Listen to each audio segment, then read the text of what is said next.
नमः शिवाय। आज सुनिए शिव महापुराण का अध्याय 8। ब्रह्मा जी नारद मुनि से कहते हैं कि माता सती और महादेव जी की विवाह के कुछ काल के पश्चात एक दिन की बात है, देवी सती एकांत में भगवान शंकर से मिली और उन्हें भक्ति पूर्वक प्रणाम कर दोनों हाथ जोड़कर खड़ी हो गईं। भगवान शंकर को प्रसन्न चित्त जानकर विनय भाव से दक्ष कुमारी सती कहने लगी। सती बोली, हे देवदेव, हे महादेव, हे करुणा सागर, हे प्रभु, हे महायोगिन, मुझ पर कृपा कीजिए। आप परम पुरुष हैं, इस जगत की स्वामी हैं, रजोगुण तमोगुण एवं सत्व गुण से परे हैं, निर्गुण हैं, सगुण भी हैं, सबके साक्षी हैं, निर्विकार हैं और महाप्रभु हैं। मैं धन्य हूँ जो आपकी कामिनी और आपके साथ सुंदर विहार करने वाली आपकी प्रिया हूँ। हे स्वामिन, हे हर, आप अपनी भक्त वत्सलता के कारण ही मेरे स्वामी हुए हैं। हे नाथ, मैंने आपके साथ बहुत दिनों तक विहार किया। हे महेशान, इससे मैं संतुष्ट हो गई। हे देवेश, अब मैं परम तत्व का ज्ञान प्राप्त करना चाहती हूँ जो सुख प्रदान करने वाला है, तथा हे हर, जिसको जान लेने पर समस्त जीव संसार दुख से अनायास ही उद्धार प्राप्त कर लेते हैं।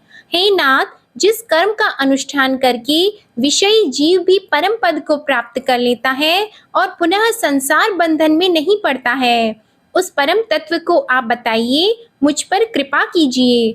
ब्रह्मा जी बोले, हे मुने, इस प्रकार आदिशक्ति महेश्वरी सती ने केवल जीवों के उद्धार के लिए उत्तम भक्ति भाव से भगवान शंकर से इस प्रकार पूछा।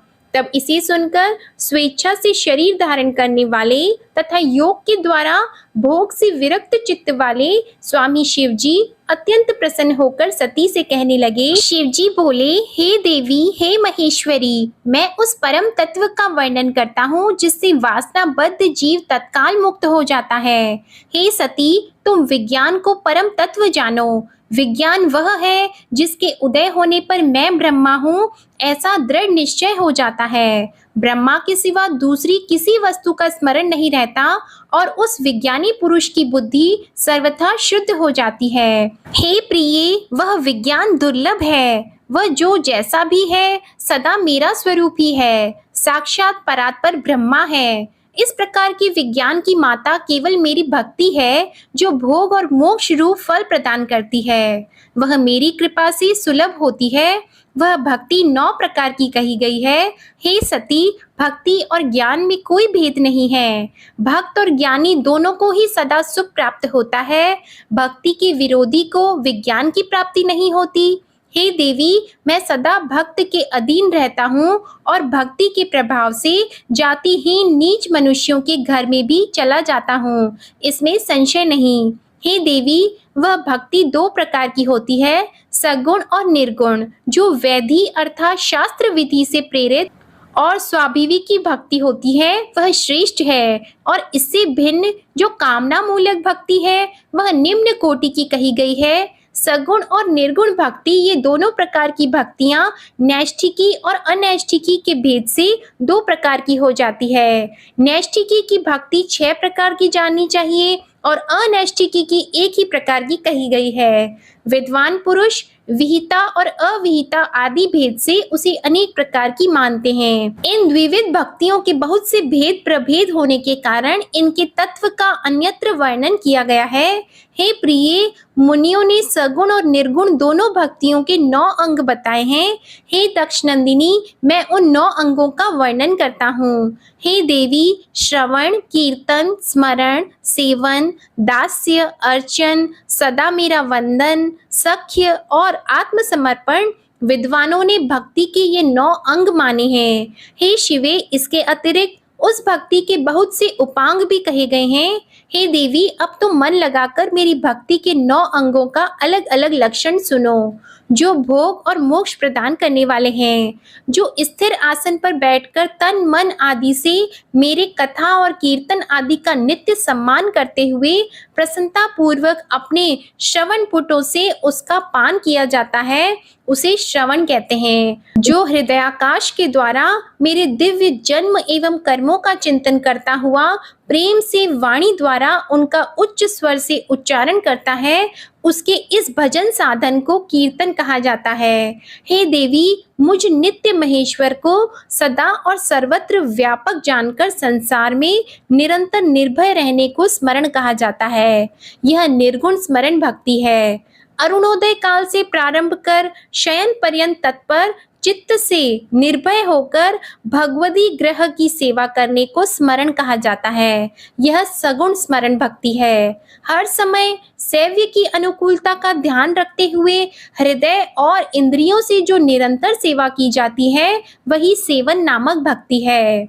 अपने को प्रभु का किंकर समझकर हृदय अमृत के भोग से स्वामी का सदा प्रिय संपादन करना दास्य कहा जाता है। अपने को सदा सेवक समझकर शास्त्रीय विधि से मुझ परमात्मा को सदा पाद्य आदि 16 उपचारों का जो समर्पण करना है, उसे अर्चन कहा जाता है। वाणी से मंत्र का उच्चारण करते हुए तथा मन से ध्यान करते हुए 8 अंगों से भूमि का स्पर्श करते हुए जो इष्ट देव को अष्टांग प्रणाम किया जाता है, उसे वंदन कहा जाता है।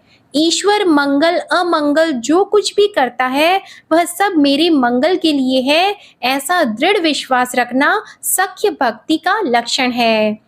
देह आदि जो कुछ भी अपनी कही जाने वाली वस्तु है, वह सब भगवान की प्रसन्नता के लिए उन्हीं को समर्पित करके अपने निर्वाह के लिए कुछ भी बचा कर न रखना अथवा निर्वाह की चिंता से भी रहित हो जाना आत्मसमर्पण कहा जाता है। मेरी भक्ति के ये 9 अंग हैं जो भोग तथा मोक्ष प्रदान करने वाले हैं। इनसे ज्ञान प्रकट हो जाता है तथा ये साधन मुझे अत्यंत प्रिय हैं। मेरी भक्ति के अनेक उपांग भी कहे गए हैं, जैसे बिल्व आदि का सेवन। इनको विचार से समझ लेना चाहिए। हे प्रिय, इस प्रकार मेरी सांगोपांग भक्ति सबसे उत्तम है। यह ज्ञान वैराग्य की जननी है और मुक्ति इसकी दासी है। हे देवी, भक्ति सर्वदा सभी कर्मों के फलों को देने वाली है।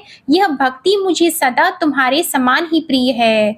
जिसके मन में नित्य निरंतर यह भक्ति निवास करती है, वह मुझे अत्यंत प्रिय है।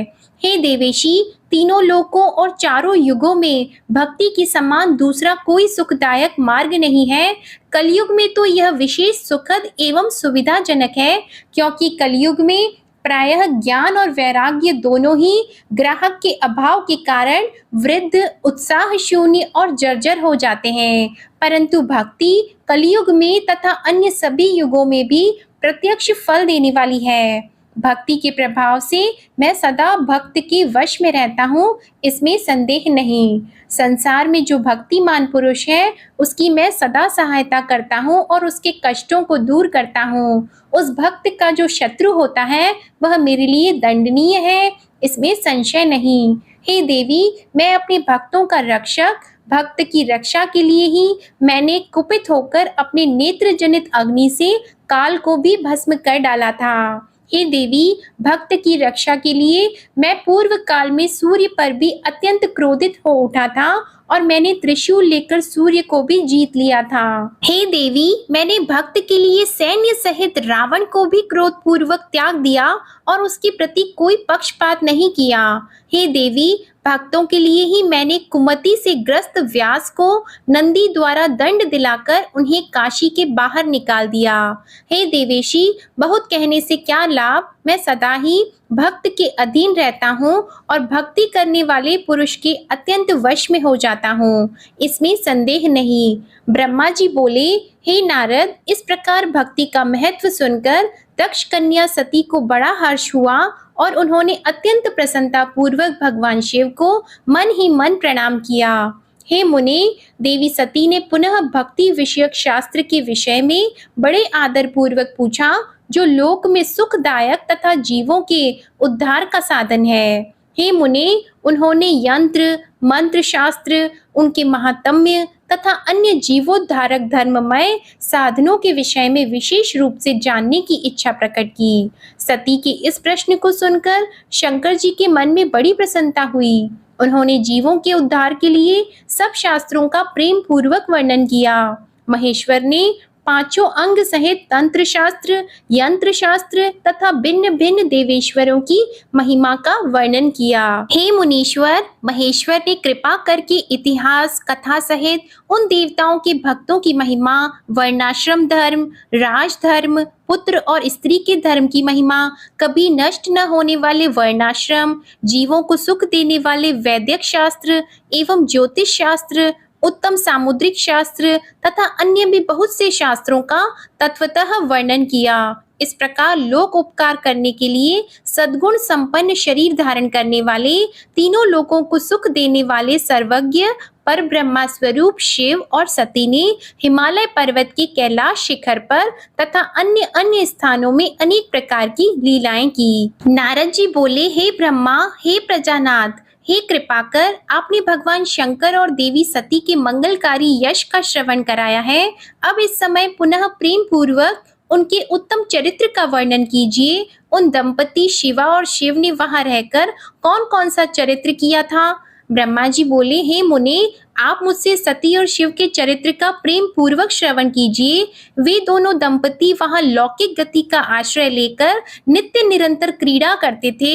हे मुनि, तदंतर महादेवी सती को अपने पति शंकर का वियोग प्राप्त हुआ, ऐसा कुछ श्रेष्ठ बुद्धि वाले विद्वानों का कथन है। परंतु हे मुनि, वास्तव में उन शक्ति और शक्तिमान का परस्पर वियोग कैसे हो सकता है? क्योंकि चिन्मय वे दोनों वाणी और अर्थ के समान एक दूसरे से सदा मिले जुले हैं। फिर भी सर्व समर्थ सती एवं शिव लीला प्रिय होने के कारण लोक व्यवहार का अनुसरण करते हुए जो कुछ भी करते हैं वह सब समीचीन ही है। दक्ष कन्या सती ने जब देखा कि मेरे पति ने मुझे त्याग दिया है, तब वे अपने पिता दक्ष के यज्ञ में गईं और वहां भगवान शंकर का अनादर देखकर उन्होंने अपना शरीर त्याग दिया। ये ही सती पुनः हिमालय के घर पार्वती के नाम से प्रकट हुई और कठोर तपस्या करके उन्होंने विवाह के द्वारा पुनः भगवान शिव को प्राप्त कर लिया। सूत जी बोले, हे महर्षियों, ब्रह्मा जी की इस बात को सुनकर नारद जी ब्रह्मा जी से शिवा और शिव के महान यश के विषय में इस प्रकार पूछने लगे। नारद जी बोले, विष्णु शिष्य हे महाभाग, हे विधे, आप मुझे शिवा शिव के लोकाचार से संबंध रखने वाले उनके चरित्र को विस्तार पूर्वक बताइए। हे तात, भगवान शंकर जी ने प्राणों से भी प्यारी अपनी धर्म पत्नी सती का किस लिए त्याग किया? यह घटना बड़ी विचित्र जान पड़ती है, अतः इसे आप अवश्य कहिए। आपके पुत्र दक्ष प्रजापति ने यह भगवान शंकर का अनादर क्यों किया और वहां अपने पिता के यज्ञ में जाकर सती ने अपने शरीर का त्याग क्यों किया? पुनः उसके बाद क्या हुआ? महेश्वर ने क्या किया? ये सब बातें मुझसे कहिए, मैं इस वृत्तांत को श्रद्धा युक्त होकर सुनना चाहता हूँ। ब्रह्मा जी बोले, मेरे पुत्रों में श्रेष्ठ, हे महाप्राज्ञ, हे नारद, आप महर्षियों के साथ बड़े प्रेम से भगवान चंद्रमौली का चरित्र सुनिए। श्री विष्णु आदि देवताओं से सेवित पर ब्रह्मा परमेश्वर को नमस्कार करके मैं उनके महान अद्भुत चरित्र का वर्णन करता हूँ। हे मुने, ये सब शिव की लीला है। वे प्रभु अनेक प्रकार की लीला करने वाले स्वतंत्र और निर्विकार हैं। देवी सती भी वैसी ही हैं। हे मुने, अन्यथा वैसा कर्म करने में कौन समर्थ हो सकता है? परमेश्वर शिव ही पर ब्रह्मा परमात्मा है, जिनका भजन सदा श्रीपति विष्णु, मैं ब्रह्मा, समस्त देवतागण, महात्मा, मुनि, सिद्ध तथा सनकादि सदैव करते रहते हैं। शेष जी प्रसन्नता पूर्वक जिनके यश का निरंतर गान करते रहते हैं, किंतु कभी भी उनका पार नहीं पाते, वे ही शंकर सबके प्रभु तथा ईश्वर हैं। यह सब तत्व विभ्रम उन्हीं की लीला से हो रहा है, इसमें किसी का दोष नहीं है, क्योंकि वे सर्वव्यापी ही प्रेरक हैं। एक समय की बात है, तीनों लोकों में विचरण करने वाले लीला विशारद भगवान रुद्र सती के साथ वृषभ पर आरूढ़ होकर पृथ्वी पर भ्रमण कर रहे थे। सागर और आकाश में घूमते घूमते दंडकारण्य में आकर सत्य प्रतिज्ञा वाले वे प्रभु सती को वहां की शोभा दिखाने लगे। वहां उन्होंने लक्ष्मण सहित श्री राम को देखा, जो रावण द्वारा बलपूर्वक हरी गई अपनी प्रिया पत्नी सीता की खोज कर रहे थे। वे हे सीते इस प्रकार उच्च स्वर से पुकार रहे थे, जहां तहां देख रहे थे और बार बार रो रहे थे। उनके मन में विरह का आवेश छा गया था। वे उनकी प्राप्ति की इच्छा कर रहे थे, उनकी दशा का मन में विचार कर रहे थे, वृक्ष आदि से उनके विषय में पूछ रहे थे। उनकी बुद्धि नष्ट हो गई थी, वे लज्जा से रहित हो गए थे और शोक से व्याकुल थे। वे सूर्य वंश में उत्पन्न वीर भूपाल दशरथ नंदन भरत अग्रज थे। आनंद रहित होने के कारण उनकी कांति फीकी पड़ गई थी। उस समय उदार चेता पूर्ण काम भगवान शंकर ने लक्ष्मण के साथ वन में घूमते हुए माता कैकेयी के वरों के अधीन उन राम को बड़ी प्रसन्नता के साथ प्रणाम किया और जय जयकार करके वे दूसरी ओर चल दिए। उन भक्त वत्सल शंकर ने उस वन में श्री राम को पुनः दर्शन नहीं दिया। मोह में डालने वाली भगवान शिव की ऐसी लीला को देखकर सती को बड़ा आश्चर्य हुआ। वे उनकी माया से मोहित होकर उनसे इस प्रकार कहने लगी कि हे देवदेव, हे परब्रह्मा, हे परमेश्वर, ब्रह्मा विष्णु आदि सब देवता आपकी ही सेवा सदा करते रहते हैं। आप ही सबके द्वारा प्रणाम करने योग्य हैं। सबको आपका ही सर्वदा सेवन और ध्यान करना चाहिए। वेदांत शास्त्र के द्वारा यत्न पूर्वक जानने योग्य निर्विकार तथा परम प्रभु आप ही हैं। हे नाथ, ये दोनों पुरुष कौन हैं? इनकी आकृति विरह व्यथा से व्याकुल दिखाई पड़ रही है। ये दोनों धनुर्धर वीर वन में विचरण करते हुए दुख के भागी और दीन हो रहे हैं। उन दोनों में नील कमल के समान ज्येष्ठ पुरुष को देखकर किस कारण से आप आनंद विभोर हो उठे और भक्त की भांति अत्यंत प्रसन्नचित्त हो गए? हे स्वामिन, हे शंकर, आप मेरे संशय को दूर कीजिए। हे प्रभु, स्वामी अपने सेवक को प्रणाम करें, यह उचित नहीं जान पड़ता। ब्रह्मा जी बोले, हे नारद, कल्याणमयी परमेश्वरी आदिशक्ति सती देवी ने शिव की माया के वशीभूत होकर जब भगवान शिव से इस प्रकार पूछा, तब सती की यह बात सुनकर लीला करने में प्रवीण परमेश्वर शंकर जी हंसकर सती से कहने लगे। परमेश्वर बोले, हे देवी सती सुनो, मैं प्रसन्नता पूर्वक सत्य बात कह रहा हूँ, इसमें किसी प्रकार का छल नहीं है। वरदान के प्रभाव से ही मैंने इन्हें आदर पूर्वक प्रणाम किया है।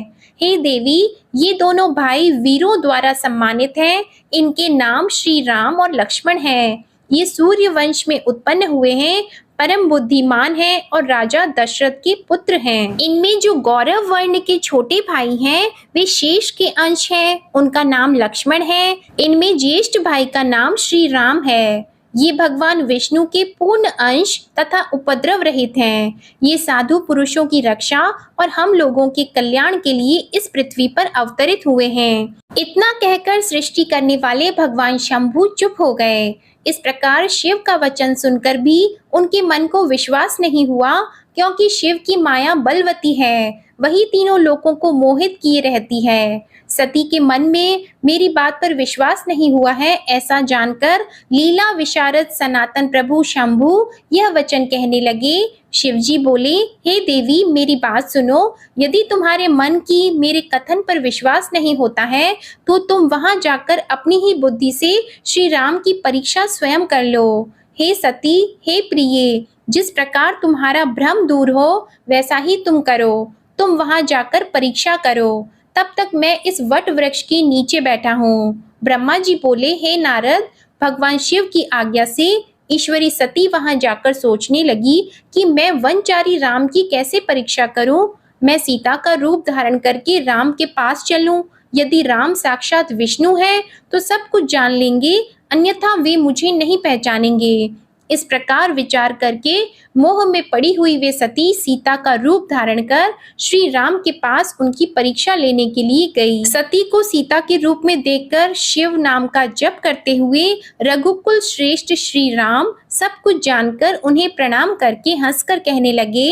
श्री राम बोले, हे सती, आपको नमस्कार है। आप प्रेम पूर्वक बताइए कि शिवजी कहाँ गए हैं? आप पति के बिना अकेली ही इस वन में क्यों आई हैं?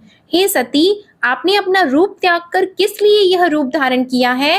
हे देवी, मुझ पर कृपा करके इसका कारण बताइए। ब्रह्मा जी बोले, राम जी की यह बात सुनकर सती उस समय आश्चर्यचकित हो गईं। वे शिवजी की कही हुई बात का स्मरण करके और उसे सत्य समझकर बहुत लज्जित हुईं।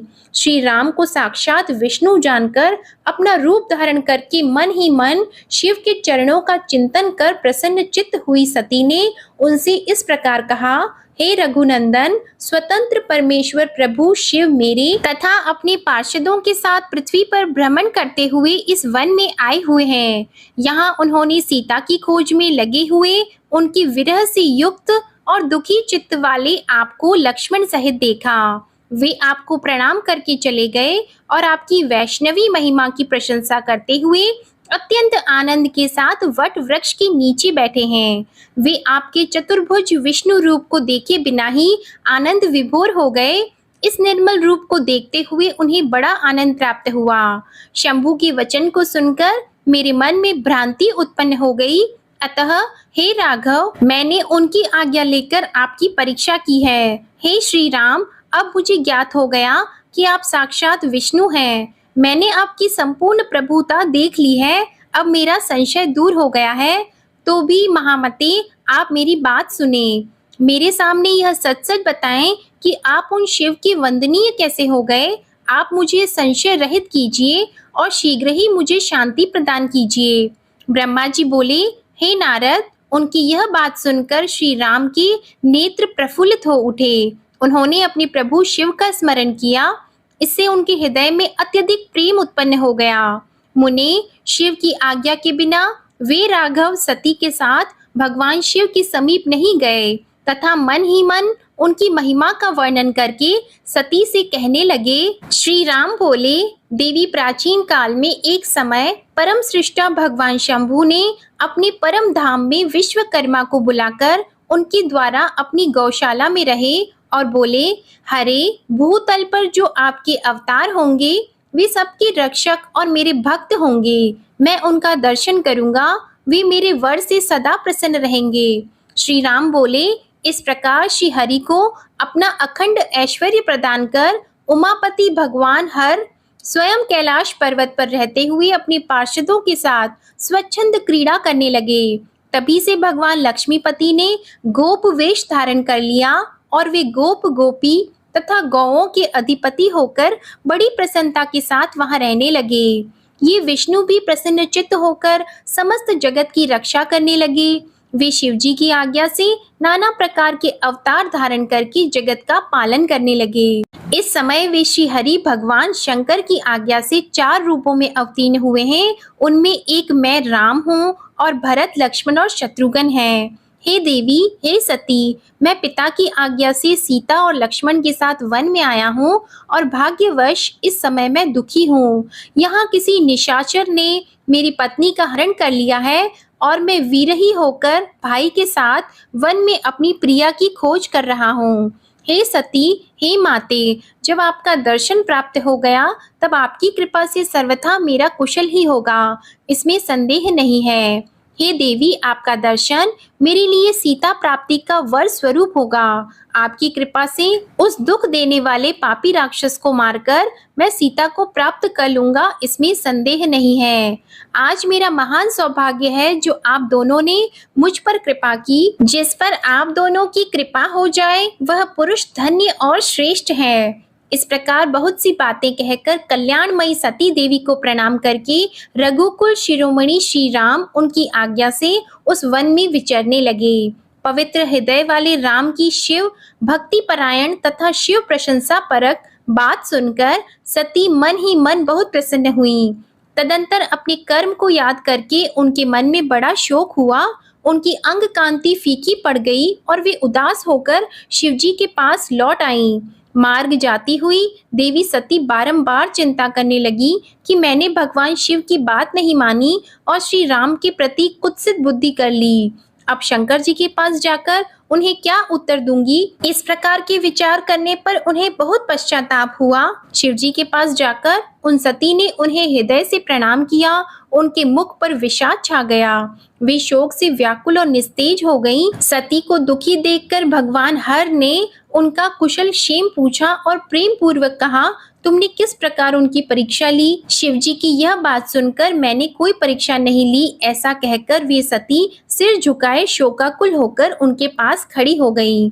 इसके बाद महायोगी तथा अनेक विध लीला करने में प्रवीण भगवान महेश्वर ने मन में ध्यान लगाकर दक्ष पुत्री सती का सारा चरित्र जान लिया।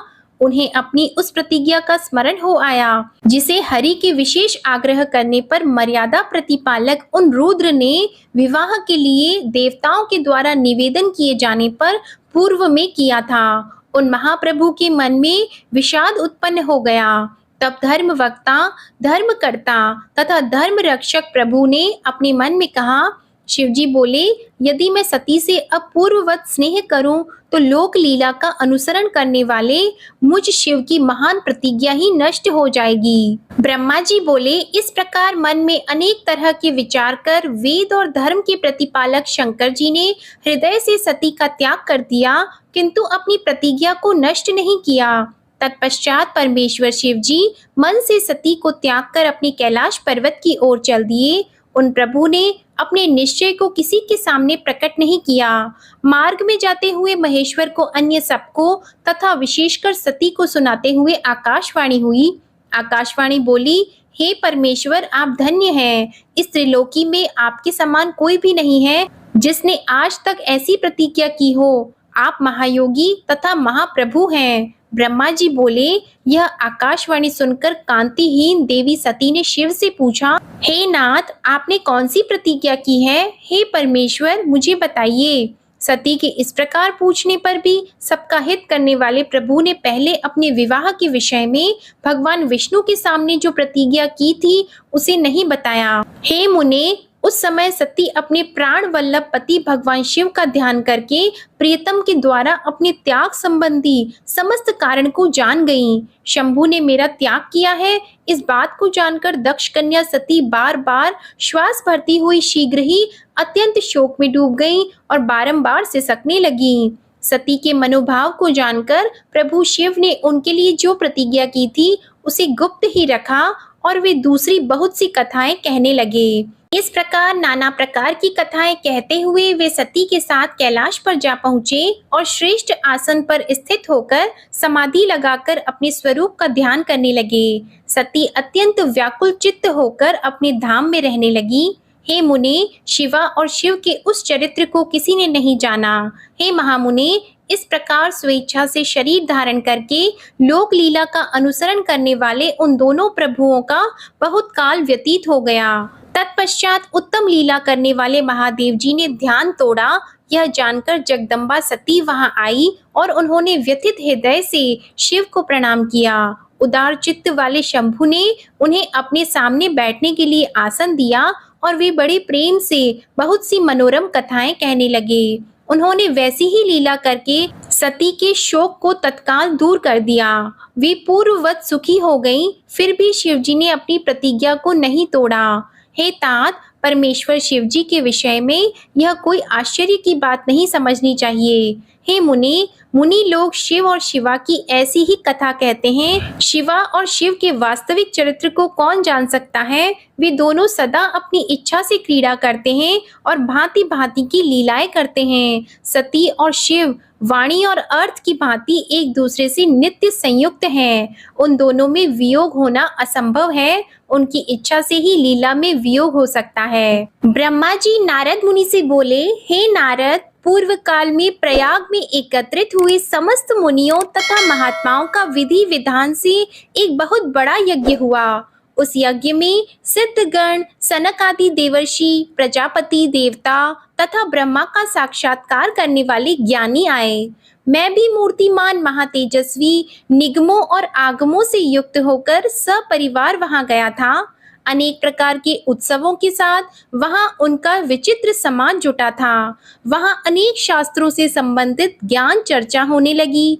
हे मुने, उसी समय सती और पार्षदों के साथ त्रिलोक हितकारी सृष्टिकर्ता एवं सबके स्वामी भगवान रुद्र भी वहां आ पहुँचे। शिव को देखकर संपूर्ण देवताओं, सिद्धों, मुनियों और मैंने भक्ति भाव से उन्हें प्रणाम किया और उनकी स्तुति की। तत्पश्चात शिव जी की आज्ञा पाकर सब लोग प्रसन्नता पूर्वक यथा स्थान बैठ गए। भगवान के दर्शन से संतुष्ट होकर सब लोग अपने भाग्य की सराहना करने लगे। उसी समय प्रजापतियों के स्वामी महातेजस्वी प्रभु दक्ष प्रजापति घूमते हुए प्रसन्नता पूर्वक वहां अकस्मात आ गए। वे मुझे प्रणाम कर मेरी आज्ञा से वहां बैठ गए। वे दक्ष ब्रह्मांड के अधिपति और सबके मान्य थे, परंतु अहंकारी तथा तत्व ज्ञान से शून्य थे। उस समय समस्त देवर्षियों ने नतमस्तक होकर स्तुति और प्रणाम द्वारा दोनों हाथ जोड़कर उत्तम तेज युक्त दक्ष का आदर सत्कार किया। किंतु नाना प्रकार के लीला विहार करने वाले सबके स्वामी और परम रक्षक महेश्वर ने उस समय दक्ष को प्रणाम नहीं किया। वे अपने आसन पर ही बैठे रह गए। महादेव जी को वहां मस्तक न झुकाते देखकर मेरे पुत्र दक्ष मन ही मन अप्रसन्न हो गए। दक्ष प्रजापति रुद्र पर कुपित हो गए। ज्ञान शून्य तथा महान अहंकारी दक्ष महाप्रभु रुद्र को क्रूर दृष्टि से देखकर सबको सुनाते हुए उच्च स्वर में कहने लगे। दक्ष बोले, ये सब देवता, असुर, श्रेष्ठ ब्राह्मण तथा ऋषि मुझे विशेष रूप से मस्तक झुकाते हैं, परंतु वह जो प्रेतों और पिशाचों से घिरा हुआ महामनस्वी है, वह दुष्ट मनुष्य के समान कैसे हो गया? शमशान में निवास करने वाला निर्लज मुझे इस समय प्रणाम क्यों नहीं करता? इसके वेदोक्त कर्म लुप्त हो गए हैं। यह भूतों और पिशाचों से सेवित होकर मतवाला बना रहता है, शास्त्रीय विधि से रहित है तथा नीति मार्ग को सदा कलंकित करता है। इसके साथ रहने वाले या इसका अनुसरण करने वाले लोग पाखंडी, दुष्ट, पापाचारी तथा ब्राह्मण को देखकर उद्दंडता पूर्वक उसकी निंदा करने वाले होते हैं। यह स्वयं ही स्त्री में आसक्त रहने वाला और रति कर्म में ही दक्ष है, अतः मैं इसे शाप देने के लिए उद्यत हूँ। ब्रह्मा जी बोले। इस प्रकार कहकर वे महादुष्ट दक्ष कुपित होकर रुद्र के प्रति कहने लगे, हे ब्राह्मणों एवं देवताओं, यह रुद्र मेरे तथा आप सभी के द्वारा वध्य है। दक्ष बोले, मैं इस रुद्र को यज्ञ से बहिष्कृत करता हूँ।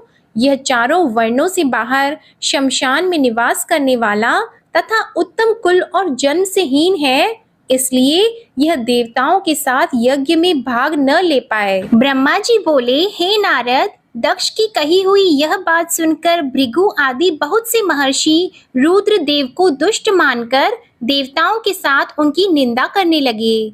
दक्ष की बात सुनकर गणेश्वर नंदी को बड़ा रोष हुआ। उनके नेत्र चंचल हो उठे और वे दक्ष को शाप देने के विचार से तुरंत इस प्रकार कहने लगे। नंदीश्वर बोले, हे शठ, हे महामूढ़, हे दुष्ट बुद्धि दक्ष, तुमने मेरे स्वामी महेश्वर को यज्ञ से बहिष्कृत क्यों कर दिया? जिनके स्मरण मात्र से यज्ञ सफल और तीर्थ पवित्र हो जाते हैं, उन्हीं महादेव जी को तुमने शाप कैसे दे दिया? हे दुर्बुद्धि दक्ष, तुमने ब्राह्मण जाति की चपलता से प्रेरित होकर इन निर्दोष महाप्रभु रुद्र देव को व्यर्थ ही शाप दिया और इनका उपहास भी किया है। हे ब्राह्मणाधम, जिन्होंने इस जगत की सृष्टि की है, जो इसका पालन करते हैं और अंत में जिनके द्वारा इसका संहार होता है, उन्हीं महेश्वर रुद्र को तूने शाप कैसे दे दिया? नंदी के इस प्रकार फटकारने पर प्रजापति दक्ष रुष्ट हो गए और नंदी को शाप दे दिया। दक्ष बोले, हे रुद्रगणों, तुम लोग वेद से बहिष्कृत हो जाओ, वैदिक मार्ग से भ्रष्ट हो जाओ, महर्षियों द्वारा परित्यक्त हो जाओ, पाखंडवाद में लग जाओ, शिष्टाचार से दूर रहो, सिर पर जटा और शरीर में भस्म एवं हड्डियों के आभूषण धारण करो और मद्यपान में आसक्त रहो। ब्रह्मा जी बोले, जब दक्ष ने शिव गणों को इस प्रकार शाप दे दिया, तब उस शाप को सुनकर शिव भक्त नंदी अत्यंत रोष में भर गए। शिलाद के पुत्र शिवप्रिय तेजस्वी नंदी गर्व से भरे हुए महादुष्ट दक्ष को तत्काल इस प्रकार उत्तर देने लगे। नंदीश्वर बोले, हे शठ, हे दुर्बुद्धि दक्ष, ब्रह्मा चापल्य के कारण शिव तत्व को न जानते हुए तुमने शिव के पार्षदों को व्यर्थ ही शाप दिया है। हे अहंकारी दक्ष, दूषित चित्त वाले मूढ़ भृगु आदि ने भी ब्राह्मणत्व के अभिमान में आकर महाप्रभु महेश्वर का उपहास किया है। अतः यहाँ जो भगवान रुद्र से विमुख तुम जैसे खल ब्राह्मण विद्यमान हैं, उनको मैं रुद्र तेज के प्रभाव से शाप दे रहा हूँ। तुम जैसे ब्राह्मण कर्म फल के प्रशंसक वेदवाद में फंसकर वेद के तत्व ज्ञान से शून्य हो जाएं। वे ब्राह्मण सदा भोगों में तन्मय रहकर स्वर्ग को ही सबसे बड़ा पुरुषार्थ मानते हुए स्वर्ग से बढ़कर दूसरी कोई वस्तु नहीं है ऐसा कहते रहें और क्रोध, लोभ एवं मद से युक्त निर्लज और भिक्षुक बने रहें। कितने ही ब्राह्मण वेद मार्ग को सामने रखकर शूद्रों का यज्ञ कराने वाले और दरिद्र होंगे। वे सदा दान लेने में लगे रहेंगे। दूषित दान ग्रहण करने के कारण वे सबके सब नरकगामी होंगे। हे दक्ष, उनमें से कुछ ब्राह्मण तो ब्रह्मा राक्षस होंगे। यह अजन्मा प्रजापति दक्ष जो परमेश्वर शिव को सामान्य देवता समझकर उनसे द्रोह करता है, यह दुष्ट बुद्धि वाला तत्व ज्ञान से विमुख हो जाएगा। यह विषय सुख की इच्छा से कामना रूपी कपट से युक्त धर्म वाले गृहस्थ आश्रम में आसक्त रहकर कर्म कांड का तथा कर्म फल की प्रशंसा करने वाले सनातन वेदवाद का ही विस्तार करता रहेगा। दक्ष का आनंदमय मुख नष्ट हो जाए, यह आत्मज्ञान को भूलकर पशु के समान हो जाए और कर्म भ्रष्ट तथा अनीति परायण होकर शीघ्र ही बकरे के मुख से युक्त हो जाए। इस प्रकार कुपित हुए नंदी ने जब ब्राह्मणों को शाप दिया और दक्ष ने महादेव जी को शाप दिया, तब वहां महान हाहाकार मच गया। हे नारद, दक्ष का वह शाप सुनकर वेदों के प्रतिपादक तथा शिव तत्व को जानने वाले मैंने उस दक्ष की तथा भृगु आदि ब्राह्मणों की बार बार निंदा की। सदाशिव महादेव जी भी नंदी की वह बात सुनकर हंसते हुए और समझाते हुए मधुर वचन कहने लगे। सदाशिव बोले, हे नंदन, मेरी बात सुनो। हे महाप्राज्ञ, तुम्हें क्रोध नहीं करना चाहिए। तुमने भ्रम से यह समझकर कि मुझे शाप दिया गया है, व्यर्थ में ही ब्राह्मण कुल को शाप दे डाला। वेद मंत्राक्षरमय और सूक्तमय हैं। उसके प्रत्येक सूक्त में समस्त देहधारियों की आत्मा प्रतिष्ठित है। उन मंत्रों के ज्ञाता नित्य आत्मवेता हैं, इसलिए तुम रोषवश उन्हें शाप न दो। किसी कुत्सित बुद्धि वाले को भी कभी वेदों को शाप नहीं देना चाहिए। इस समय मुझे शाप नहीं मिला है, इस बात को तुम्हें ठीक ठीक समझना चाहिए। हे महामते, तुम तो सनकादि को तत्व ज्ञान का उपदेश देने वाले हो, अतः शांत हो जाओ। मैं ही यज्ञ हूँ, मैं ही यज्ञ कर्म हूँ, यज्ञों के अंग भी मैं ही हूँ, यज्ञ की आत्मा मैं ही हूँ, यज्ञ परायण यजमान मैं ही हूँ और यज्ञ से बहिष्कृत भी मैं ही हूँ। यह कौन है, तुम कौन हो और ये कौन है, वास्तव में सब मैं ही हूँ। तुम अपनी बुद्धि से इस बात का विचार करो। तुमने ब्राह्मणों को व्यर्थ ही शाप दिया है। हे महामते, हे नंदन, तुम तत्व ज्ञान के द्वारा प्रपंच रचना को दूर करके विवेक परायण, स्वस्थ तथा क्रोध आदि से रहित हो जाओ। ब्रह्मा जी बोले, इस प्रकार भगवान शिव द्वारा समझाए जाने पर वे नंदी परम ज्ञान से युक्त और क्रोध रहित होकर शांत हो गए। वे भगवान शिव भी अपने प्राण प्रिय गण नंदी को बोध प्रदान करके गणों सहित वहां से प्रसन्नता पूर्वक अपने स्थान को चले गए। इधर रोष से युक्त दक्ष भी चित्त में शिव के प्रति द्रोह युक्त होकर ब्राह्मणों के साथ अपने स्थान को लौट गए।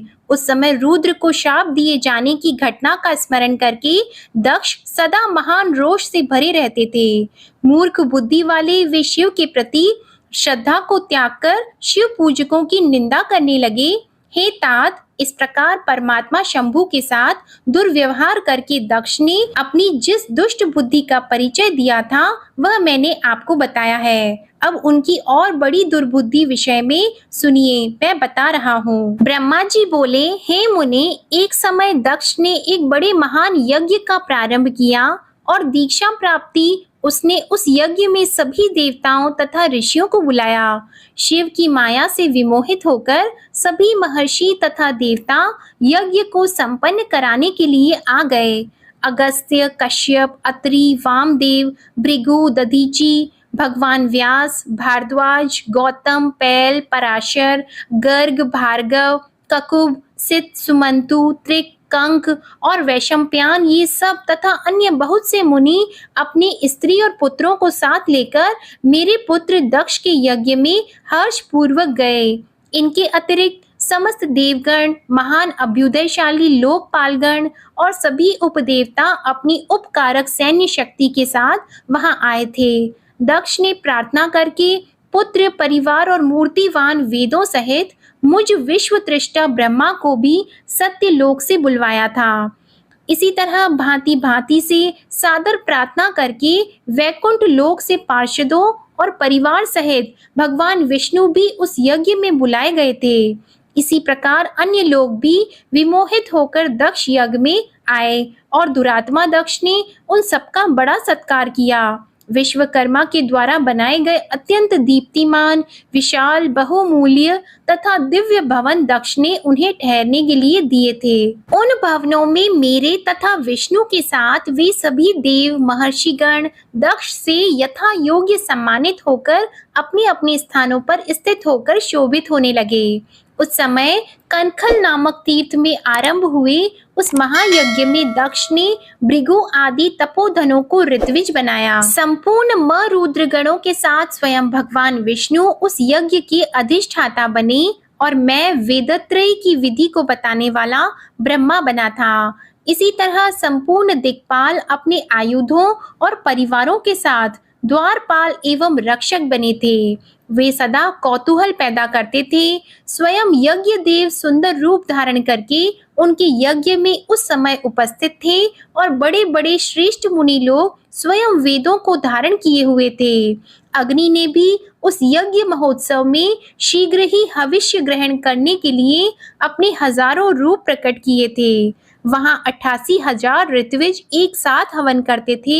64,000 देवर्षि उस यज्ञ में उद्गाता थे। अधर्व्यू एवं होता भी उतने ही थे। नारद आदि देवर्षि और सप्तर्षि अलग अलग गाथा गान कर रहे थे। दक्ष ने अपने उस महायज्ञ में गंधर्वों, विद्याधरों, सिद्धों, सभी आदित्यों और उनके गणों, यज्ञों एवं नागलोक में विचरण करने वाले समस्त नागों का भी बहुत बड़ी संख्या में वर्ण किया था।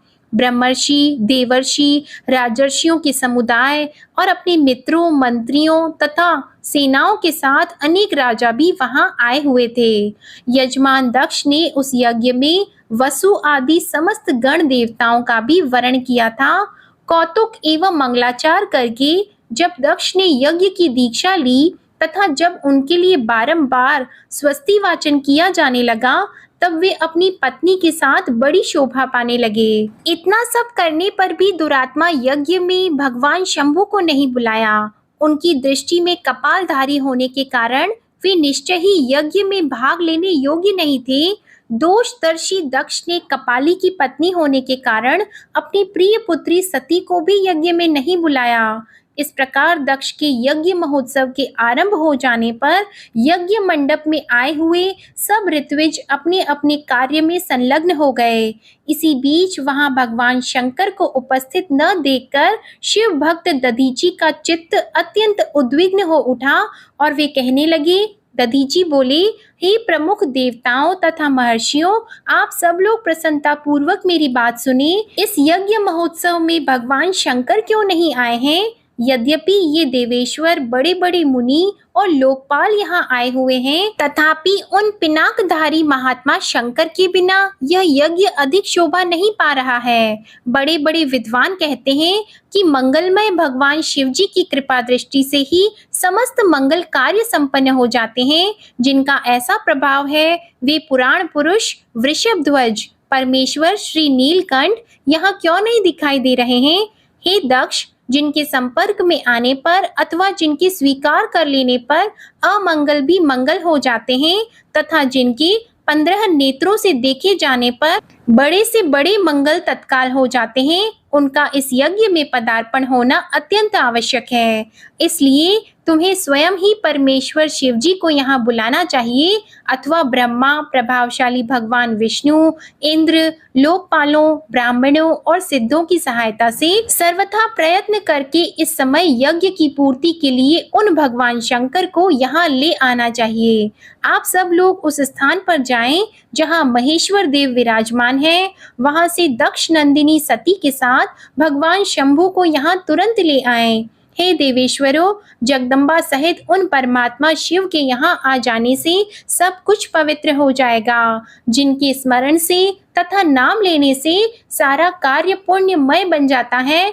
अतः पूर्ण प्रयत्न करके उन भगवान वृषभ ध्वज को यहाँ ले आना चाहिए। भगवान शंकर के यहाँ आने पर यह यज्ञ पवित्र हो जाएगा, अन्यथा यह अपूर्ण ही रह जाएगा। यह मैं सत्य कह रहा हूँ। ब्रह्मा जी बोले, हे नारद, दधीची का यह वचन सुनकर दुष्ट बुद्धि वाले मूढ़ दक्ष हंसते हुए शीघ्र ही रोष पूर्वक कहने लगे, भगवान विष्णु संपूर्ण देवताओं के मूल हैं, जिनमें सनातन धर्म प्रतिष्ठित है। जब इन्हें मैंने सादर बुला लिया है, तब इस यज्ञ कर्म में क्या कमी हो सकती है? जिनमें वेद, यज्ञ और नाना प्रकार के कर्म प्रतिष्ठित हैं, वे भगवान विष्णु तो यहाँ आ ही गए हैं। लोक पितामह ब्रह्मा सत्य लोक से वेदों, उपनिषदों और विविध आगमों के साथ यहाँ आए हुए हैं। देवगणों के साथ स्वयं देवराज इंद्र भी आए हैं तथा निष्पाप आप ऋषिगण भी यहाँ आ गए हैं।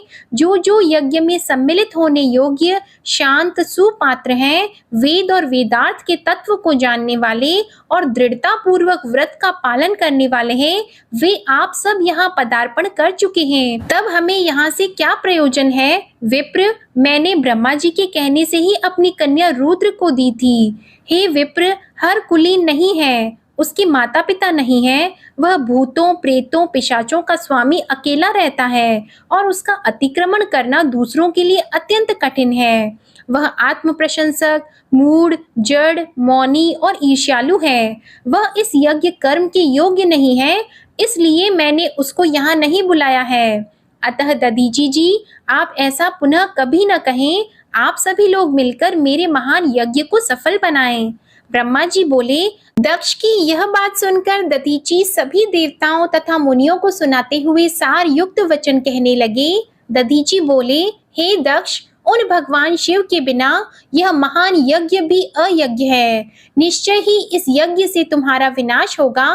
इस प्रकार कहकर दधीची दक्ष की यज्ञशाला से अकेले ही निकलकर अपने आश्रम को चल दिए। तदंतर जो मुख्य शिव भक्त थे तथा उनके मत का अनुसरण करने वाले थे, वे भी दक्ष को शाप देकर तुरंत वहां से अपने आश्रमों को चल दिए।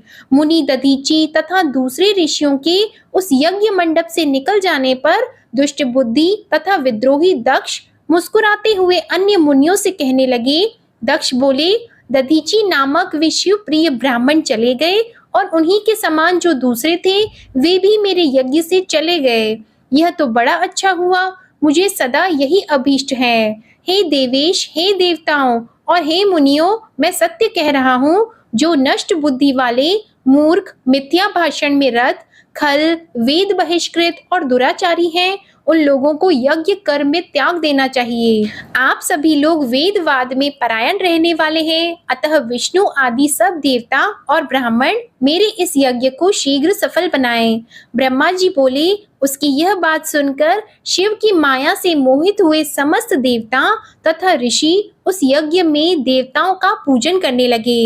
हे मुनीश्वर, इस प्रकार मैंने उस यज्ञ को दधीची द्वारा प्रदत्त शाप का वर्णन कर दिया। अब यज्ञ के विध्वंस की घटना भी बता रहा हूँ, आप आदर पूर्वक उसे भी सुनिए। ब्रह्मा जी बोले, हे नारद, जब देवता तथा ऋषिगण बड़े उत्साह के साथ दक्ष के यज्ञ में जा रहे थे, उसी समय दक्ष कन्या देवी सती गंधमादन पर्वत पर धारागृह में सखियों से घिरी हुई अनेक प्रकार की क्रीड़ाएं कर रही थी। प्रसन्नता पूर्वक क्रीड़ा में लगी हुई देवी सती ने उस समय चंद्रमा के साथ दक्ष यज्ञ में जाती हुई रोहिणी को देखा और शीघ्र ही उससे पूछवाया। उन्हें देखकर सती जी अपनी हितकारिणी, प्राण प्यारी, सौभाग्यशालिनी, प्रिय तथा श्रेष्ठ सखी विजया से बोली।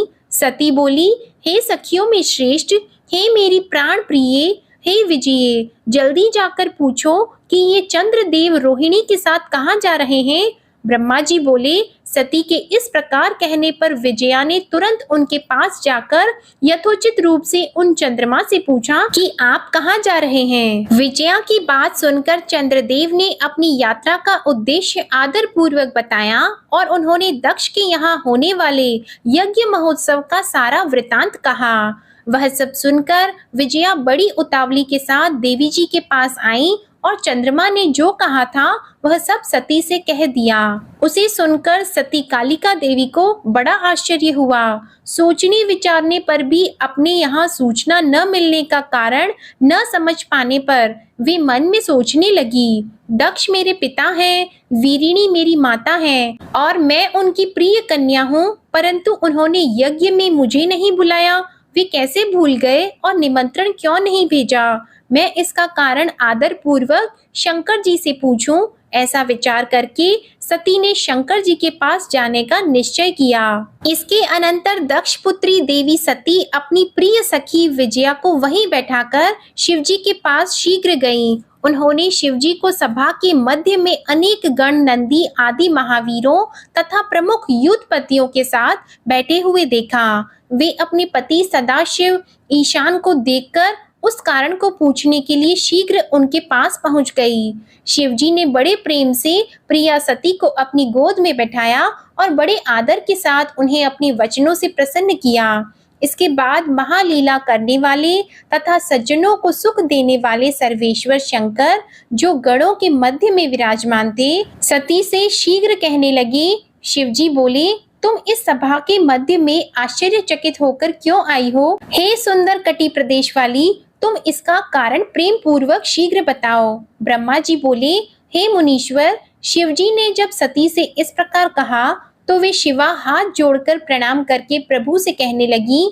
सती बोली, हे प्रभु, मैंने सुना है कि मेरे पिताजी के यहाँ कोई बहुत बड़ा यज्ञ हो रहा है, उसमें महान उत्सव होगा और वहाँ देवता तथा ऋषि एकत्रित हुए हैं। हे देव देवेश्वर, पिताजी के उस महान यज्ञ में जाना आपको अच्छा क्यों नहीं लगा? हे प्रभु, जो भी कारण हो वह सब बताइए। महादेव सुहृदों का यह धर्म है कि सुहृदों के साथ अच्छी संगति करके रहें। मित्र लोग प्रेम को बढ़ाने वाली इस प्रकार की संगति को करते रहते हैं।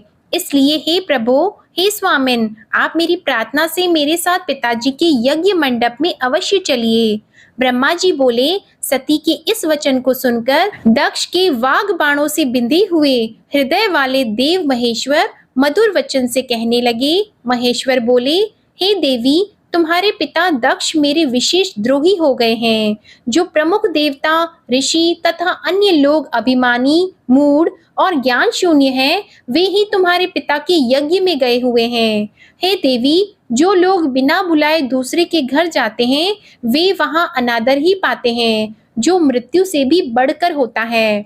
चाहे वह इंद्र ही क्यों न हो, बिना बुलाए दूसरे के घर जाने पर लघुता ही प्राप्त होगी और फिर दूसरे की बात ही क्या, ऐसी यात्रा अनर्थ का कारण बन जाती है। इसलिए तुमको और मुझको तो विशेष रूप से दक्ष के यज्ञ में नहीं जाना चाहिए। हे प्रिय, यह मैंने सत्य कहा है। मनुष्य अपने शत्रुओं के वाण से घायल होकर उतना व्यथित नहीं होता जितना अपने संबंधियों के निंदा युक्त वचनों से दुखी होता है।